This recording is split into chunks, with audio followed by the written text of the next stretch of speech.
लोग कहते हैं मुख्यमंत्री से बड़ी पटरी है आपकी, आपने कई घोषणाएं करा दी, तो लोगों ने इसी भरोसे के साथ वोट दिया आपको कि मुख्यमंत्री जी से नज़दीकी है, सरकार से आपकी बहुत नज़दीकी है, तो पत्रकारों के जो कई मांगे हैं वो आप पूरी करा लोगे।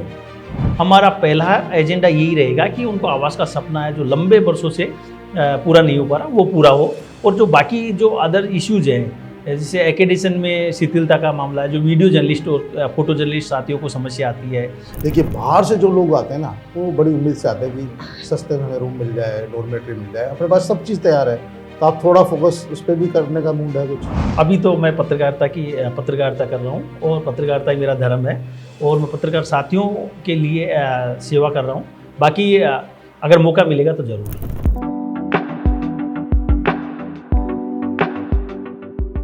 नमस्कार, मैं हूं नीरज मेहरा और आप देख रहे हैं पीके टाइम्स। पीके टाइम्स के पॉडकास्ट में आज हमारे साथ जुड़ रहे हैं pink city press club Jaipur के अध्यक्ष मुकेश कुमार मीणा जी। मुकेश जी, आपका बहुत बहुत स्वागत है। मुकेश कुमार मीणा चौथी बार पिंक सिटी प्रेस क्लब के अध्यक्ष बने हैं। मुकेश जी, इस जीत को किस तरह देखते हैं?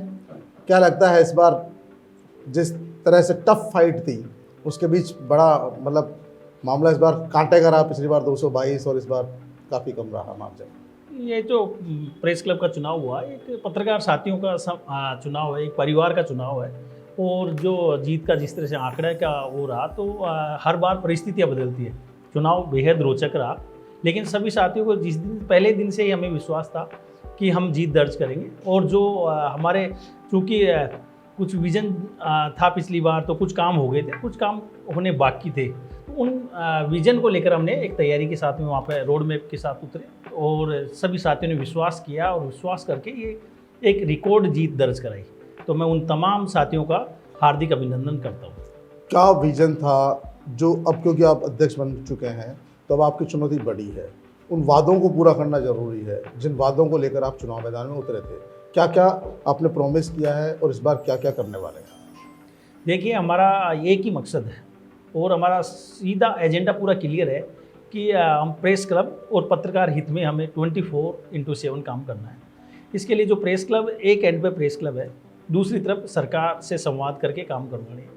प्रेस क्लब में जो सुविधाएं हैं, मेंबर्स वहाँ आते हैं, उनको क्या फैसिलिटीज़ प्रोवाइड करवानी है और उस सुविधाओं में किस तरह से इजाफा करके एक बेहतर प्रेस क्लब की बेहूदी के लिए काम करना है। तो उस दिशा में हमने कुछ कदम उठाए। पिछली बार जब हम अध्यक्ष के रूप में काम कर रहे थे तभी काफ़ी एक बड़ी समस्या बिजली के बिल की समस्या थी, तो वो करीब वो बड़ी मार्जिन पे पेंडिनेंसी चल रही थी और करीब 25,000 रुपये का हर महीने पेनल्टी लग रही थी। तो उसको हमने ख़त्म किया और करीब पूरे वित्तीय वर्ष में 21 लाख रुपये से ऊपर पेमेंट जमा करवाया। साथ ही जो कर्मचारी थे उनका भुगतान किया गया और उनका ESI का बकाया जमा करा के उनके हेल्थ कार्ड भी जारी कर दिए। तो वो दोनों बड़े इश्यूज थे, उसको सॉल्यूशन हुआ। चूँकि एक हमारा ऑडिटोरियम है, उससे इनकम सोर्स का बड़ा साधन है, तो वहाँ क्या लिफ्ट की समस्या, बड़ी लंबे टाइम से लिफ्ट की समस्या थी। तो पहली बार उसमें अब लिफ्ट का काम शुरू हो गया, वो उसका काम शुरू करवा दिया था मैंने लास्ट टाइम। तो अभी हम उम्मीद करते हैं कि जल्दी ये लिफ्ट का काम करीब 1-1.5 महीने में पूरा हो जाएगा। पूरा होने के बाद में वहाँ पे VIP कार्यक्रम हो गए और हमारे जो सीनियर साथी है जो ऑडिटोरियम में जा नहीं पाते थे, उनको लिफ्ट चालू होने के बाद में वो वहाँ पे जा पाएंगे और पूरे कार्यक्रमों का आयोजन भी वहाँ पे बढ़ेगा, गतिविधियाँ भी बढ़ेगी।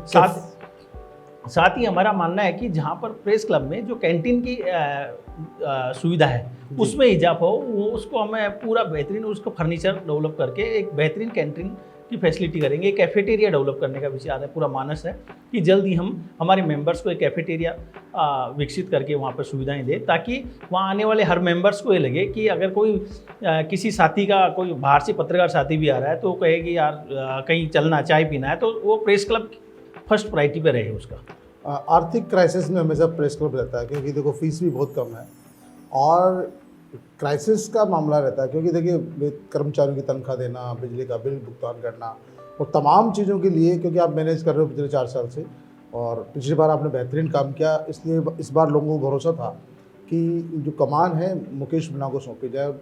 वहाँ के जो मतदाता है उन्होंने आपको कमान सौंपी, तो ये क्राइसिस को किस तरह से करोगे कवर, क्योंकि ये बहुत बड़ी चुनौती रहती है। बिल्कुल, इसमें कोई दो राय नहीं है, चुनौती बड़ी है, लेकिन हमें पूरा विश्वास है कि हमें जो पत्रकार साथियों से और सरकार से पूरा इसमें सहयोग पिछली बार भी मिला, क्योंकि वर्षों से आप देखिए वर्षों से एक पाती का प्रकाशन एक बार हो रहा था, लेकिन पहली बार हमने सरकार से संवाद किया और 2 बार हमने पाती छाप दी। वो उसका एक फ़ायदा मिला, एक इस टूरिज़्म से पहली बार हमने बड़ी स्पॉन्सरशिप ली, तो उसका बेनिफिट भी मिला। तो आने वाले इस साल में हम कोशिश करेंगे कि पाती का प्रकाशन जो पिछली बार 2 हुआ तो उसकी संख्या बढ़े, और जो हमारे जो पत्रकार साथी हैं उनको पाती से कनेक्ट करके उनके आलेख भी प्रकाशित किए जाए, और पूरे देश भर के जो प्रेस क्लब्स है और जो पॉलिटिकल पार्टीज़ है उनमें पाती पहुँचे, ये सुनिश्चित करेंगे। मुख्यमंत्री जी से कैसे संबंध आपके? लोग कहते हैं मुख्यमंत्री जी से बड़ी पटरी है आपकी, आपने कई घोषणाएं करा दी, तो लोगों ने इसी भरोसे के साथ वोट दिया आपको कि मुख्यमंत्री जी से नज़दीकी है, सरकार से आपकी बहुत नज़दीकी है, तो पत्रकारों की जो कई मांगे हैं वो आप पूरी करा लोगे?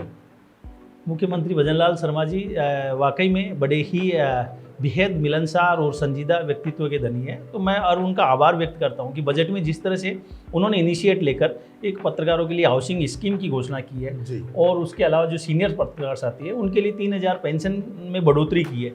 तो मुझे पूरा विश्वास है कि पेंशन तो अप्रैल माह से ही एग्जीक्यूट होगी, और हम अभी बात भी करेंगे, अधिकारियों से बातचीत हुई इस मामले में। दूसरा, हमारा जो हाउसिंग स्कीम की योजना हाउसिंग बोर्ड वाली, उसका हम पूरी कोशिश रहेगी कि इसी वित्तीय वर्ष में उसको मूर्त रूप दिया जाए। और मुझे इतना विश्वास है कि मुख्यमंत्री जी हमारी जो भी और समस्याएं हैं उन मांगों पर गंभीरता से लेकर उनका निराकरण करवाएंगे। मुकेश जी, सबसे बड़ी बात क्या है कि ये साल आपके लिए चुनौतीपूर्ण है।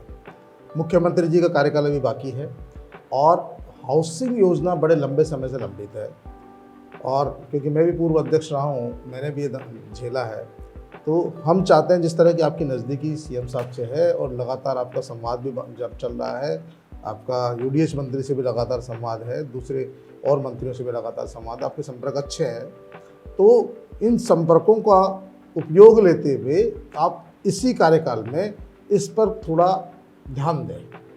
बिल्कुल, देखो मैंने पहले कह दिया कि मेरा विश्वास, मैं आपको सभी जो हमारे पत्रकार साथी उनको विश्वास दिलाता हूं कि 24/7 मैं पत्रकार हितों में काम करूंगा। और एक मेरा संकल्प है, जो घोषणाएं की, अनाउंसमेंट किया, उनको पूरा कराने के लिए हम जी जान से जुटेंगे। और सीएम साहब से वार्ता भी हुई है, और सीएम साहब से अब जब भी मिलेंगे, हमारी मुलाकात होगी, हमारा पहला एजेंडा यही रहेगा कि उनको आवास का सपना है जो लंबे वर्षों से पूरा नहीं हो पा रहा, वो पूरा हो। और जो बाकी जो अदर इश्यूज हैं, जैसे एक्रेडिटेशन में शिथिलता का मामला है, जो वीडियो जर्नलिस्ट और फोटो जर्नलिस्ट साथियों को समस्या आती है, वो नहीं हो पा रहे, जो स्वतंत्र कैटेगरी में है उनका आयु सीमा अधिक होने की वजह से उनका दिक्कत आ रही है, और बाकी जो राइडर लगे हुए हैं वो उसमें शिथिलता मिले। और जो पेंशन के मामले हैं उसमें जो 60 साल आयु के बाद में जो करीब 10 साल कंटिन्यूटी एक्रेडिटेशन की मांगते हैं, तो उसमें भी शिथिलता हम चाहेंगे कि कोशिश करेंगे कि शिथिलता मिले।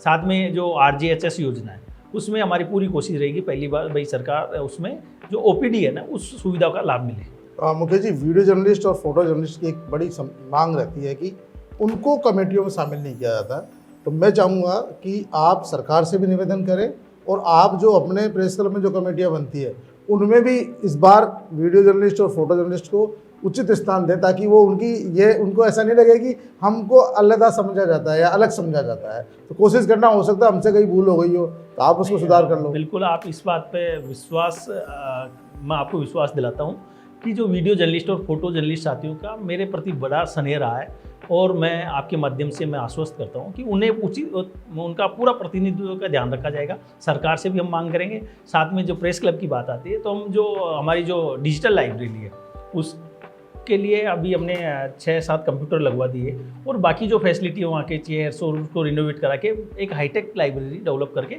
हम फोटो जर्नलिस्ट साथियों के लिए और वीडियो जर्नलिस्ट साथियों के लिए उसको तैयार करेंगे। जल्दी ही वो सामने आएगी। बाकी जो कमेटियों में प्रतिनिधित्व है वो पूरा प्रतिनिधित्व मिलेगा। डोरमेट्री और रूम काफ़ी लंबे समय से जर्जर है, आप कोशिश करेंगे इस बार कि वो भी, क्योंकि देखिए बाहर से जो लोग आते हैं ना वो बड़ी उम्मीद से आते हैं कि सस्ते में हमें रूम मिल जाए, डोरमेट्री मिल जाए, अपने पास सब चीज़ तैयार है, तो आप थोड़ा फोकस उस पर भी करने का मूड है कुछ इस बार? हमने पहले ही दिन हमारी जो टीम है, हमारे महासचिव राजकुमार जी है, कोषाध्यक्ष नमो अवस्थी जी और पूरी टीम, इनसे हमारा डिस्कस भी हो चुका है कि आने वाले जो बाहर से आने वाले जो पत्रकार साथी है उनकी फैसिलिटी देने के लिए हमारी जो डोरमेट्री और रूम को जल्दी ही उसको रिनोवेट करवा के वो सुविधा जल्दी लागू करेंगे। भविष्य की क्या योजना है आपकी? भविष्य का प्लानिंग यही है कि हम जो किस तरह से हम जो हमारे साथी है, पत्रकार साथी, उनको किस तरह से बेनिफिट दिला सकते हैं। एक तो सरकार जो इश्यूज़ है, पत्रकारों की इश्यूज़ है, उनमें सरकार से संवाद करके प्रॉपर बात करके हम उन मुद्दों का निराकरण करवाएं और उनको लाभ उनको मिले। दूसरा, प्रेस क्लब में जो सुविधाएं हैं, जो कैंटीन है और लाइब्रेरी है, डोरमेट्री है, सरस पार्लर है, ये सुविधाएं हो। और एक बड़ी समस्या सोलर की भी है, तो हम जल्दी कोशिश करेंगे कि वहाँ सोलर प्लांट लगाए जाए। राजनीति में कहीं जाने का चांस है? अभी तो मैं पत्रकारिता कर रहा हूँ और पत्रकारिता ही मेरा धर्म है और मैं पत्रकार साथियों के लिए सेवा कर रहा हूँ। बाकी अगर मौका मिलेगा तो ज़रूर करूँगा। बिल्कुल। तो ये थे मुकेश कुमार मीणा जी, जो पिंक सिटी प्रेस क्लब के चौथी बार अध्यक्ष निर्वाचित हुए हैं, जिनका कहना था कि मैं एक जर्नलिस्ट हूँ और फिलहाल जर्नलिस्टों ने मुझे उनकी सेवा के लिए मौका दिया है, तो मैं अपनी जितनी मेरी ताकत है उसके आधार पर उनकी सेवा करूँगा। सरकार से तालमेल बैठाकर जो भी पत्रकारों की समस्याएं हैं उनका निराकरण कराने की कोशिश करूंगा और जो सहयोग और आशीर्वाद दिया है उसको पूरा करने के लिए 24 आवर, वैसे भी ये हमेशा कभी भी फ़ोन करो तो तैयार रहते ही हैं, तो भविष्य में भी मैं चाहता हूं कि ये तैयार रहें और इसी तरह से पत्रकार हितों के लिए संघर्ष करते रहें, उनका साथ देते रहें। मुकेश जी, आपको हमारे साथ स्टूडियो में आने के लिए बहुत बहुत धन्यवाद और मुकेश जी को पुनः शुभकामनाएं, इनकी पूरी टीम को शुभकामनाएं कि ये पत्रकारों के हितों में संघर्ष करते रहें। पीके टाइम्स में इस पॉडकास्ट में आज के लिए इतना ही। कल फिर हाजिर होंगे किसी नई शख्स के साथ, किसी नई शख्सियत के साथ। तब तक के लिए नमस्कार।